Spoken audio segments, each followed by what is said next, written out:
Welcome to the FastRead podcast. Today is Friday, May 8th, 2026. Here are your top ALPA and industry headlines for the week. MEC chairs are at ALPA headquarters this week, meeting with the association's national officers and executive vice presidents as part of a particularly busy executive board meeting.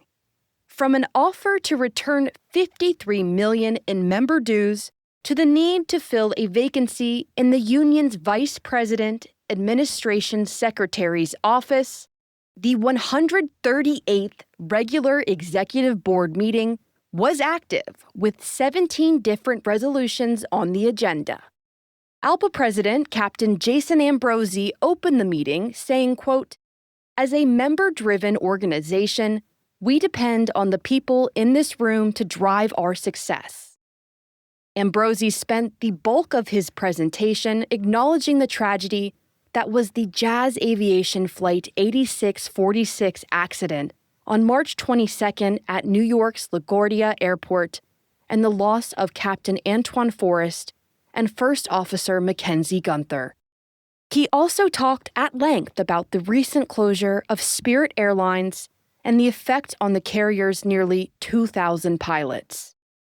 First Vice President and National Safety Coordinator Captain Wendy Morse spoke next, also addressing the Jazz 8646 tragedy and the Spirit closure and outlining the ALPA Air Safety Organization's recent work.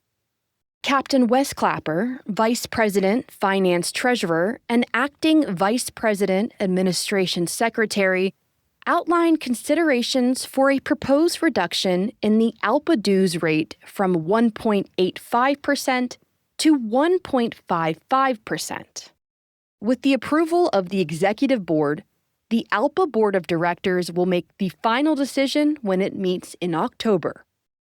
In a point of personal privilege, Ambrosi invited Sean Creed, former ALPA Vice President, Administration Secretary, to give a final report to the Executive Board.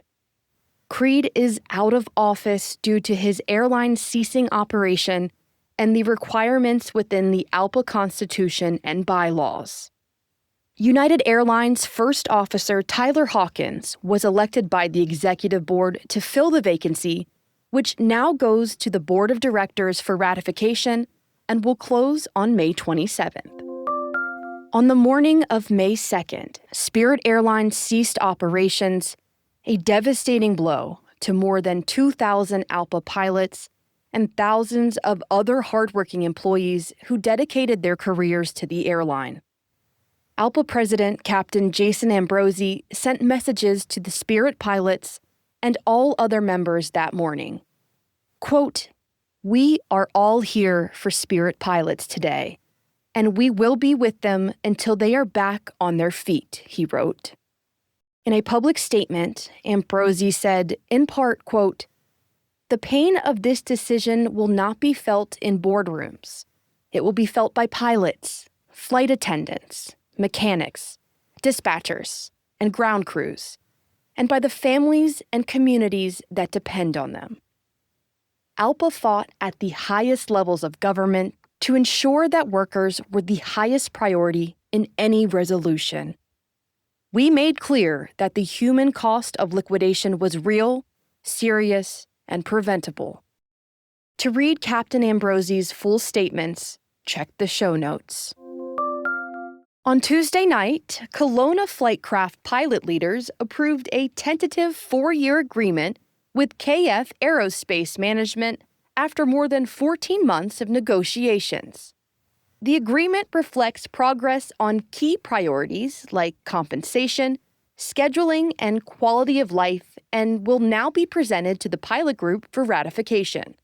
Quote, "Our goal was to secure meaningful improvements that better reflect today's industry standards," said Kelowna Flightcraft MEC Chair Captain Andreas Gang. "This agreement represents significant progress, and we encourage all pilots to review the details carefully before the vote." ALPA Air Safety Organization experts previously identified conditions that warrant a closer look at land and hold short operations at a few of the nation's busiest airports: Chicago O'Hare International, Minneapolis St. Paul International, and Harry Reid International.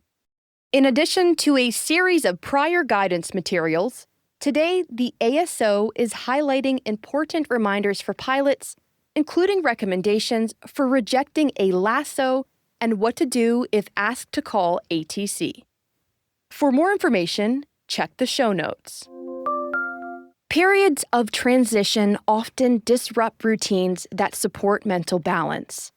Schedule changes, uncertainty, and loss of structure can gradually move a pilot from green to yellow on the mental health continuum, creating stress and reduced focus. Monitoring these changes and responding early helps maintain stability and overall well-being. May is Mental Health Awareness Month, and we're once again asking, are you in the green? Remember to self-evaluate long before you step on the airline flight deck.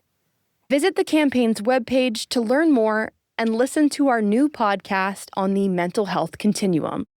Links to both can be found in the show notes.